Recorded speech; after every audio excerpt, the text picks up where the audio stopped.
महाराष्ट्र राज्य नगर परिषद नगर पंचायत कर्मचारी समन्वय समितीच्या वतीने आझाद मैदानात आंदोलन करण्यात आले। 2-2 महिने कर्मचाऱ्यांचं वेतन होत नसल्याने आंदोलक आक्रमक झालेत। यात अधिकृत कर्मचारी आणि कंत्राटी कर्मचारी यांचा सुद्धा समावेश आहे।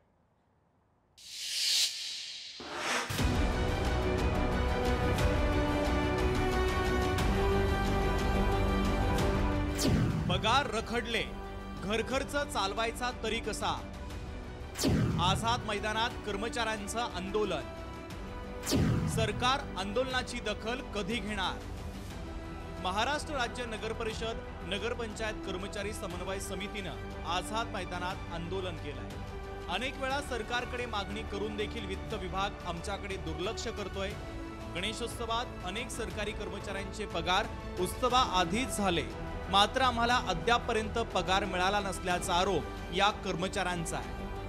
राज्य शासनाने मागच्या महिन्यामध्ये गणपती गौरीला थाटामाटामध्ये राज्यातल्या सगळ्या शासकीय निमशासकीय कर्मचाऱ्यांना 26 ऑगस्टला पगार दिला, परंतु या नगरपालिका आणि नगरपंचायतीच्या कर्मचाऱ्यांना मागच्या जून महिन्याचा पगार हा आजच्या तारखेपर्यंत जमा झाला का? नगरपालिका आणि नगरपंचायतीच्या कर्मचाऱ्यांनी काय पाप केला असेल? हे सगळे कर्मचारी जिल्ह्यात आणि गावागावात सेवा सुविधा उपलब्ध व्हावी यासाठी कष्ट करतात। त्यामुळे आदिवासी आणि नक्षलग्रस्त भागामध्ये एक स्टार वेतन श्रेणी लागू करा अशी मागणी कर्मचाऱ्यांकडून केली जाते। सफाई कामगार असू दे, सकाळपासून जो सफाई कामगार करतोय, सफाई कामगार सफाईचं काम करतोय, त्याच्याकडे दुर्लक्ष होत आहे, नगरपालिकेकडे दुर्लक्ष होत आहे, नगरपंचायतकडे दुर्लक्ष होत आहे। आज जवळजवळ 2015ला शासनाने 150 नगरपंचायत ग्रामपंचायतच्या केल्या, परंतु त्या कर्मचाऱ्याला आकृतीबंध न तयार केल्यामुळे आमचा सफाई कर्मचाऱ्याचं समावेशन होऊ शकलं नाही। जर सफाई कर्मचारी समावेशन होत नसेल तर शासनाने त्वरित खुर्च्या खाली कराव्या, अन्यथा आम्हाला न्याय द्यावा। पेन्शन धारकांनाही पेन्शन वेळेत मिळत नाहीये। आम्ही आमची घरं कशी चालवायची आणि प्रत्येकाला आजारपणे गोळ्या औषधांचा खर्च कसा करायचा अशी वेदना देखील निवृत्त कर्मचाऱ्यांनी बोलून दाखवली आहे। आमदारांची खासदारांची पेन्शन कशी वेळेवर होते? आमची नगरपालिकेचे पेन्शन वेळेवर होत नाही। 3-3 महिने तुम्ही देत ना पगार, 3 महिन्यानंतर एका महिन्याचा पेन्शन टाकतो।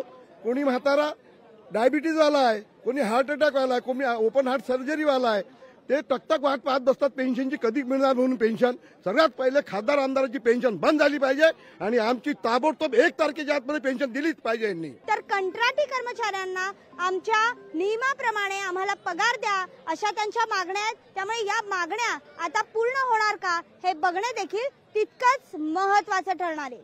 व्हिडिओ जर्नलिस्ट निकेश मोरेसह मी भाग्यश्री प्रधानाचार्य, लोकशाही न्यूज, मुंबई, आझाद मैदान। लोकशाही मराठी ऐका, पहा, जागरूक रहा।